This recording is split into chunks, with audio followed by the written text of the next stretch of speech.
Hi,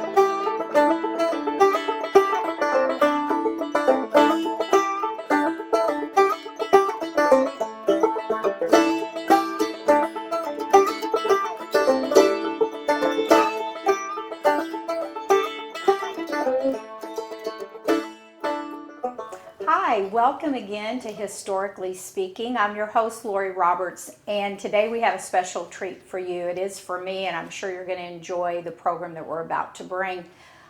Before I get started, I would like to take a moment. When this airs, it probably isn't going to be the same day as what we're filming, but it is Veterans Day today, Armistice Day. And I would like to take just a moment and to say thank you to our veterans and for those who were especially part of the First World War, which is why we have Armistice Day today. So it's the 100-year anniversary of that. So thank you to our veterans.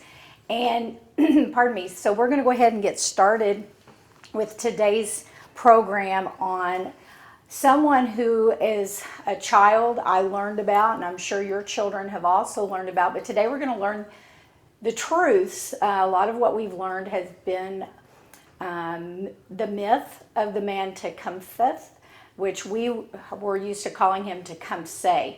So I would like to introduce our guest today, which is Mr. Jeremy Turner, and he's going to speak to us on Tecumtheth.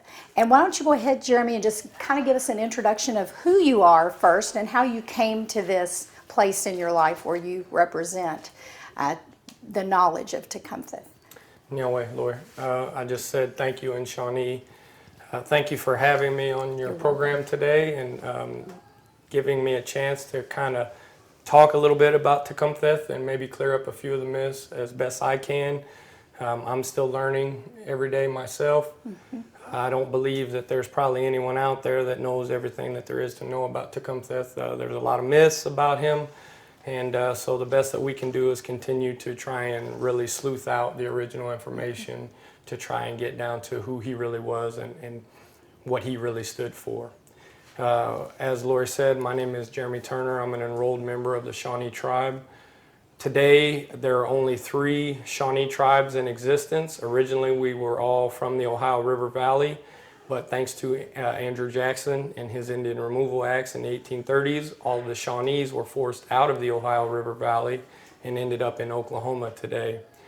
As I said, there are 3 Shawnee tribes, and all 3 of those Shawnee tribes are in Oklahoma. The first Shawnee tribe is the absentee Shawnee tribe, who is headquartered in Shawnee, Oklahoma. Then my tribe, the Shawnee tribe, our headquarters are in Miami, Oklahoma, and the Eastern Shawnee tribe, whose headquarters are actually in Wyandotte and on the border of Seneca, Missouri, right there, right on the border of Oklahoma and Seneca, Missouri, and Wyandotte, Oklahoma. I have Wyandotte and Seneca Cayuga heritage, so a lot of my knowledge comes from all 3 of those tribal backgrounds. And a lot of the teachings that I have learned and historical documents that I have researched all relate to those individual tribes and my quest for the truth about, our history. I was born and raised in Indianapolis, on the west side of Indianapolis. I actually went to BNL High School and graduated from there. Since then, I've spent the rest of my adult life in search of knowledge and factual knowledge of all of those tribes that I belong to, that I've mentioned. And through that, I got involved in historical reenacting, and I've been doing that for about 20 years or so. Mm-hmm. And through one thing kind of led to another, and what started out as my passion for learning about history turned into me doing historical reenactments, and then getting the chance to work for different movie sets that were historical productions and act as a consultant for various historical productions. Okay. I consulted for an NBC series called Timeless, who's now, I believe, in their 3rd season of production. And this was during the first season. They had stepped back into 1754 Western Pennsylvania and the folks were going to be captured by the Shawnees in and around Fort Pitt. So they asked me to do the material cultural consulting, and then also one of our absentee Shawnee tribal elders, who's a fluent Shawnee speaker, George Blanchard, was the consultant for the language part. So through my journey, I've in my quest for knowledge for myself, I've had great experiences with being able to work and basically help to educate others about my tribes and our cultures and the history of the Ohio River Valley, and so I'm very grateful for that. So. Well, it sounds like when you travel and they use you as a consultant, you don't go in the regalia of Tecumtheth. You're going as a technical director or a historian to that regard. Right. All right. Well, and looking around your home, the guests don't have the benefit of that, but Jeremy has quite the collection of things he's either made or uses for his education on the Shawnee and also Tecumtheth. My next question has to do with his brother, and I think a lot of us have, those who have studied history or teach history in the history books, his brother is mentioned quite a bit, the prophet. Sure. What was the relationship of the prophet to Tecumtheth? Was he as important in history as Tecumtheth, or why don't you lead us to that? I absolutely, he was as important as Tecumtheth, because without, so let's clear up his name first and foremost. Okay. The prophet was the name given to him by most of the Europeans, but at the time he was known as the prophet, his new Shawnee name was Tenskwatawa, which translates roughly in Shawnee as the open door. Yes. And the open door just meant that basically he was the doorway to the Creator and the Creator's ideas and teachings. And so prior to his vision, he wasn't known as the prophet or Tenskwatawa until, he was an adult male. It was way later in his life. Throughout his childhood and up to that point of his vision in 1805, when he had his vision and spoke with the Creator, he was always known as Lalawithika. Yes. Lalawithika. And in Shawnee, that name means the noisy rattle, or basically, the one that causes a lot of noise. And the reason he was named that is because, unlike Tecumtheth, Lalawithika, or the prophet, was not very stealthy. He was not a great hunter. He was actually, from all accounts, he was a little portly. He was clumsy, and so that's how he earned that name as a young boy, Lalawithika. He actually, as a young boy, was running through the woods and had his bows and arrows in his hand. And he actually tripped and fell in the woods and stabbed himself in the eye with one of his arrows and put out one of his eyes.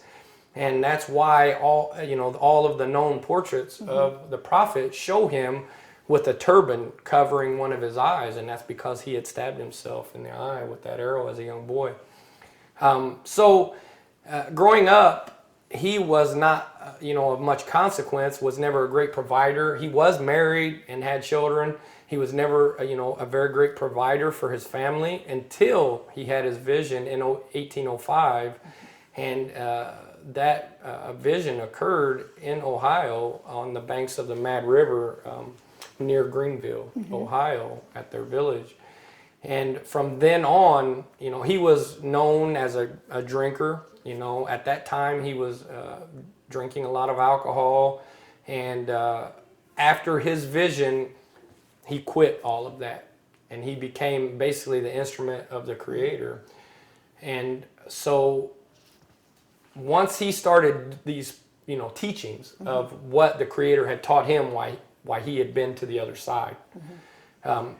Once he started preaching those teachings, those are actually what drew the other Indians to Greenville. They came to listen to him. Right. They didn't really come to be around Tecumtheth. But Tecumtheth because of his forethought and looking into the future, was envisioning a great Indian Confederacy. Right. He was hoping to use this to basically gain all of these people that were coming to listen to his brother's teachings, to convert them into what he was wanting to do, and basically form a pan-Indian Confederacy to basically stand up to European advancement. Right. So any further land cessations, and he was actually hoping to turn back some of the most recent cessations, and he was really hoping to get it pushed back all the way to the Treaty of Fort Stanwix that said that the Ohio River was to forever be the boundary between white settlement and Indian country. Everything north and west of the Ohio River was to be the Indian country, and everything to the south and east was to be for white settlement. And that's what his ultimate goal was. Right. Was to repeal all of those treaties back to that boundary. So like I said, all of those Indians were coming to listen to the prophet's teachings, and Tecumtheth was taking that opportunity to start talking to them about a confederacy. Well, the prior shows that we've done have been about William Henry Harrison and his connection with Tecumtheth. But I know that in one particular part of the story that we're going to talk about after this one has to do with him speaking about the prophecy that he had. And that would have been about the time of the 1811 earthquake that went through Indiana, and the New Madrid quake. And it seemed like after that, people started to pay more attention to what he was saying because of the things. Is that true among the Indians, or was that mainly something that the white settlers had heard about and attributed to him? Well, what is known is that early on, as he is giving these teachings that he had learned, and we have a list of some of his mandates.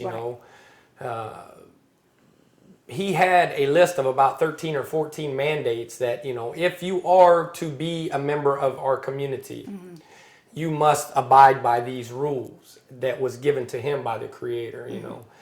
And some of those, those mandates, a lot of them are all about, giving up modern European, material culture, clothing, guns, all of that kind of stuff. Dependency. What his whole thing was trying to get the Indians from being dependent upon the European traders, And so that's what a lot of his rules were geared towards, But also, so people, in a time in the early 1800s when reservations were really starting to become something in the East, These were the reservations at their earliest conceptions, where the whole way of life for communities are changing, No longer are men going out and hunting on long hunts like they used to, and women are gardening and all that. So now the government is trying to force the men to farm. Right. And that's completely opposite from our traditional teachings, And so a lot of this had the side effect of creating, unhappiness and depression and things like that. And so what happened is, all of these European settlers that were living on the edges of these Indian settlements, it was a monetary gain thing for them, Most of them had moved close to those settlements for the trade. And at that time, the trade involved alcohol, And that was a easy way for settlers to make money fast, just like today. Yeah. What do you see in poor neighborhoods closest? Liquor stores, check cashing places with liquor stores. Yeah. And it's no different back then. So there was a lot of drinking going on in these towns, a lot of depression. When the prophet started these teachings, and it was creating a sense of pride again, you know. So you can understand that, you know, the people are really starting to want to flock to this and want to have pride again and something to look forward to and not be depressed. And you know, it would create a huge stir, you know, a huge movement, which is what it did. And so these people were coming to listen to those teachings. And, you know, then, you know, they were liking what he already had to say. Then, when he was pressed by Harrison, you know, by saying, Harrison said, if he's such a great man, you know, let him cause, you know, the heavens to stop moving, or the, you know, the sun and, you know, the moon to stop. You know, he was pressuring him to show that he was great. And he used that, you know, that eclipse for his benefit. He sure did. You know, there's, I mean, tons of stuff have been written about, you know, he knew about it because, you know, Tecumtheth was around, you know, whites that had farmers' almanacs and they predicted it and all that. And I mean, believe what you want to believe. There has been no proof for or against that, you know. My personal belief is, you know, he had something, you know. He was powerful in a way that he could create, you know, conversation with the other side. Well, wasn't Tecumtheth even away? Wasn't he trying in the South, trying to get, during that particular time, to get people to join the Confederacy? Yeah, I'm not sure if he was in the South at that time when the eclipse happened and that part came about. He was in the South, I believe, when the earthquake happened. Maybe that's those were two separate instances. Right. And actually, that earthquake was that Tecumtheth, even I get caught up into that. Tecumtheth said that, you know, when I am in the South, I will look back towards the North and I will stamp my foot, and you will feel it. And when he was down there, that's what happened, and that's when that earthquake happened. So that even brought more people into believing, you know, the power that these brothers had. And I think that's what kind of clicked in my head when you were speaking, because what I had read was that a lot of the Indians had said, well, he must be back at Tippecanoe because of that earthquake. Now we need to go and hear more of what they have to say. And I can't remember if it was when he was around the Cherokee or which group. Yeah, I don't remember what tribe he was with down there. When he was in the South, he wasn't very well received. No. They most of the ones didn't want to follow him or join his Confederacy. You know, even among the Shawnees, he wasn't well received. All of the documents point to only about 20 Shawnee families actually following him all the way to Prophetstown and fighting with him.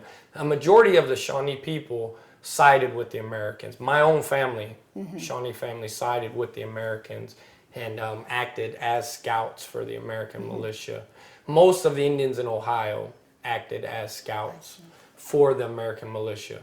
And that was because of, you know, the tribes had hundreds of years of fighting against Europeans. And as the leaders, the elder leaders at that time stated, you know, we fought our whole life against these folks. And even when we win, we lose. When we win these battles, we still lose our land, you know. And so no matter how many times we win, there are so many more of them to us. We can never, you know, stop that. So our best chance is to accommodate. And these older leaders were really looking to their women, their kids, the elders, and trying to create less suffering for them. And that's what that was all about. They knew that war was just going to bring more suffering on those, you know, classes. And their whole obligation as leaders was to protect as many of their people as they could. And so they really were outspoken about not joining Tecumtheth and Tenskwatawa. And basically, another myth is that, you know, Tecumtheth was a chief, and he was never a chief.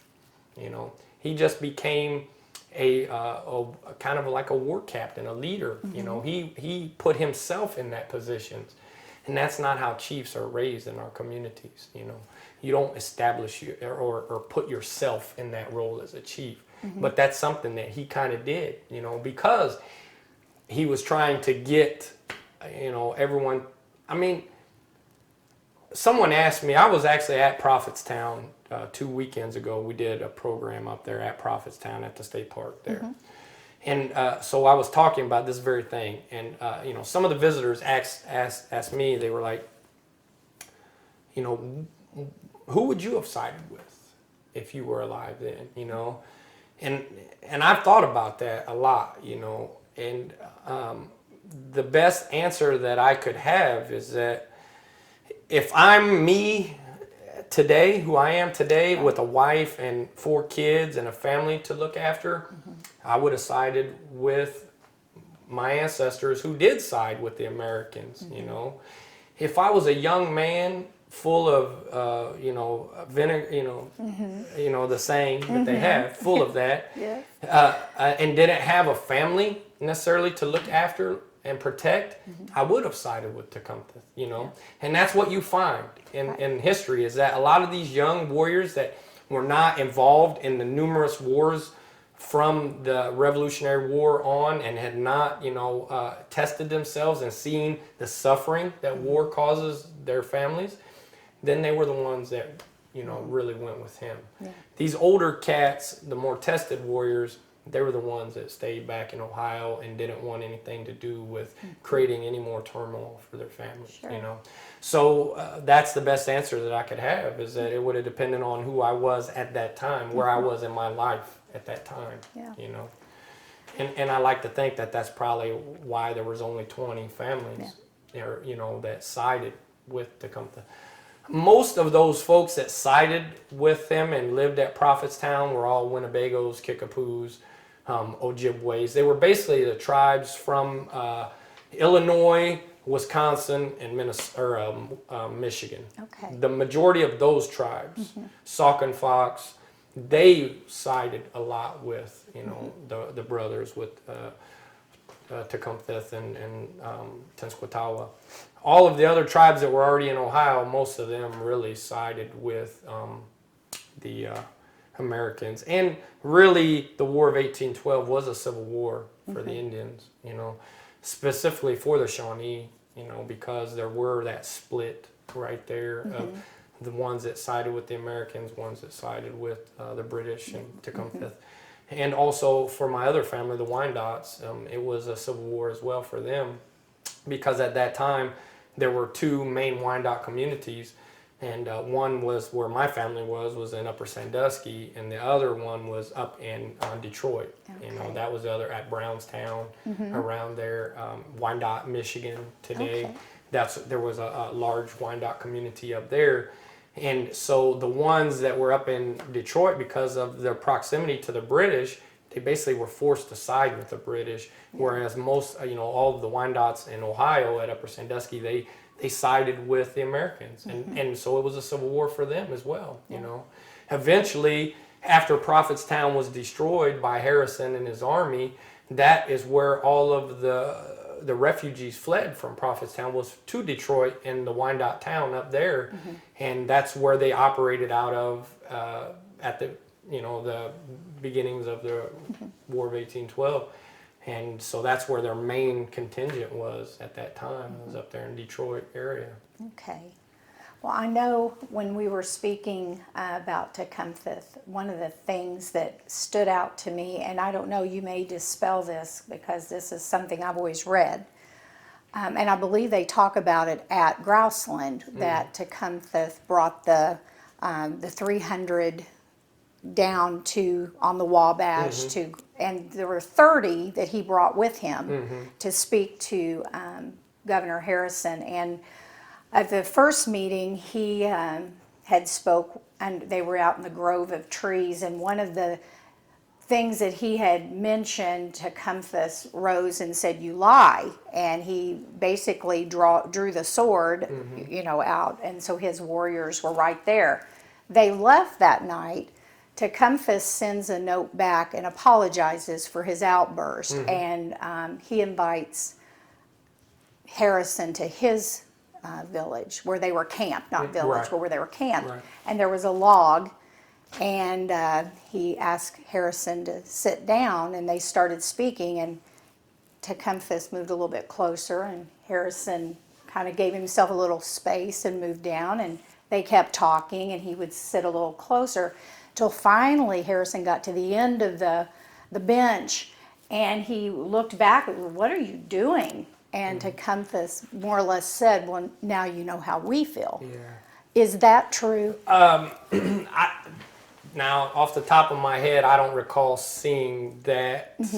But like I said, I'm not the end-all authority Yeah. on Tecumtheth.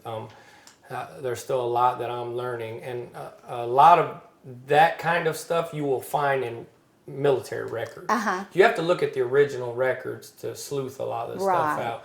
And I personally haven't done a lot through Harrison's correspondence. You know? Right. And this is where this came from, was Yeah. from his... Yeah, his- so that's that. You know, I've seen that story online Yeah. before, but I don't know the validity. It makes sense, of it. though. Yeah. It Yeah, makes a lot of one sense. thing that's interesting about that account of them meeting Mm-hmm. that a lot of people don't realize is that so when they did come together and meet, what led up to that really tense situation where they almost came to blows, Mm-hmm. you know, is and a lot of people don't understand this is or don't know this story, is that from some of those records, historical military records, there is a man by the name of John Gibson, who was Harrison's, you know, aide. Yes. And Gibson County is named after him Yes. and all that. Originally, John Gibson was born and raised in Pennsylvania, and he was an Indian trader that operated out of Fort Pitt in Pittsburgh, Pennsylvania. He actually married an Indian woman and was married to a woman who was a Mingo or Seneca Cayuga and had Shawnee family and stuff. And so Gibson was fluent in Shawnee. He could speak Shawnee and Delaware as well. And so Tecumtheth only knew Shawnee, could speak Shawnee, and his warriors around him that were immediately, they were speaking in Shawnee.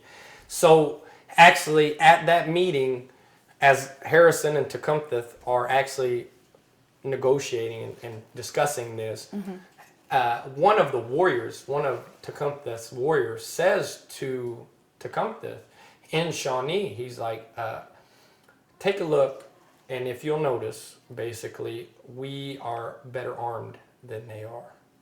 We have more manpower than they do right now. And so he's saying this in Shawnee, thinking that now's our chance. Yeah. You know, Gibson, who is standing there and understands Shawnee, Yeah. he understands this, and he's the one that whispers in Harrison's ear, you need to bring the rest of the military up now. We're about to be outmaneuvered here. Wow. And so that is what keeps them from really coming to blows at that meeting right there. It's such a neat, and I appreciate your knowledge that we get the other side, because mostly in the history books, you know, to the winner writes the history. Sure. And so you have to be very careful. And as a history teacher, I try very hard not to just take what the book says for granted and bring in other sources, which is what we need more of. Sure. So we can get a debate for both sides. And so thank you for putting in that, Yeah. because that's interesting. We don't know what the other side, other than what we've been told. I guess my last question is basically on Tecumtheth. As a young man, as growing up, and you talked about the different treaties, and we know for a fact once a treaty was written, its worth was about as long as, you know, the blowing wind. I mean, it didn't mean a lot. Who did, Especially in the government, the European government. Yes, that's sides, what- whether it was British, French, or American. whoever it was, Yeah. they didn't live up to their end. Sure. Who did he look up to as far as his role models? Who did Tecumtheth have? As that? Probably the most formative years for him were from his father and his oldest brother, Chicksika. Yes.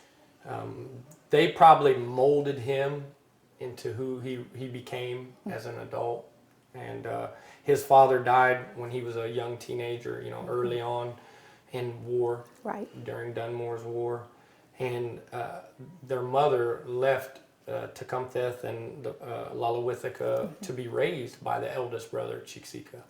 She actually ends up leaving and moving to Cape Girardeau, Missouri, with the rest of the Shawnees from what today is the absentee Shawnee tribe. Okay. They had already moved out to Cape Girardeau, Missouri by the late 1780s. They were out there. And so when her husband is killed, she leaves and she takes her daughter and they move out there with the absentees that are down in Cape Girardeau, Missouri, which leaves Tecumtheth and the other brothers to be raised by Chiksika, who stays in Ohio. Yeah. And so he really was the one that taught, and brought Tecumtheth up in, hunting, warfare. And those are his first experiences going out to war with his eldest brother, Chiksika. And he witnesses his brother's death, while they were out in a party, And so probably his eldest brother would have been, his most formative, influence. But, that I would like to really talk some more about, who Tecumtheth was and some of the misnomers about him. Sure, let's clear and that is a perfect example, talking about where their mother left to, about what had happened to him in his, his teenage years. Sure. And how it formed him later on in life as well. Most folks don't realize, whenever we think of Tecumtheth is, this great warrior, great spokesman, and which obviously he was all of those things. But I think, people are like, why were folks so drawn to him and will, to follow him and everything? And I think that he had that, the French call it je ne sais quoi. Right. He had that aura about him that, and this from the greatest military leaders, is that the greatest military leaders aren't the tough guys. Right. They're the ones that can motivate the mass to lay down their life. And that's what Tecumtheth had. He had that gift. He could speak to people, and even when they knew they were going to lose, they're still wanting to go, because he had that aura about him, and he could talk to people and bring that out in them, He also had a great gift from all of the accounts of him experiencing early raiding missions in 1780s and 90s in the frontier of Kentucky and on the southern end of Ohio. When they were under attack, when a lot of other warriors, were very cautious and would want to flee, Tecumtheth, he had that sense about him that even under stress, he didn't get nervous. Yeah. He could command himself and command others when bullets are whizzing past him. And that was probably his greatest strength, is his coolness of head in times like that, So that's why a lot of people looked up to him. But, he was known as a good warrior, but I don't think he was in a lot of documents. A lot of the stuff that I've read and learned about Tecumtheth come from what's called the Draper manuscripts. And the Draper manuscripts are historical documents from the 1800s from a guy by the name of Lyman Draper, who was interested in all of these frontier legends. And he was a voracious letter writer in the 1800s. And he knew that the people that had experienced this stuff were at the age that they were dying off. And so he spent his adult life writing letters back and forth to old Revolutionary War veterans and Indians as well that had fought in those same wars. He spent a lot of time writing letters to Kansas City among the Wyandots, Shawnees and stuff, asking for information about these great Indian leaders. And so he was curious about Tecumtheth and stuff. And one of the things that he asked about Tecumtheth to the Wyandots that were out in Kansas City at that time in the 1850s is, what did he look like? How did he carry himself and all this? And so the Wyandots describe him in the same way that two white captives that had lived as Tecumtheth's brothers by the name of Ruddles, Abraham and Stephen Ruddle, they say the same exact thing about Tecumtheth, and it's not what everybody thinks about. A lot of accounts say that Tecumseh was this great, tall, great, good-looking warrior and everything, and the Wyandottes say that really he was not tall at all. He may have been 5'6" to 5'8", and he also walked with a limp.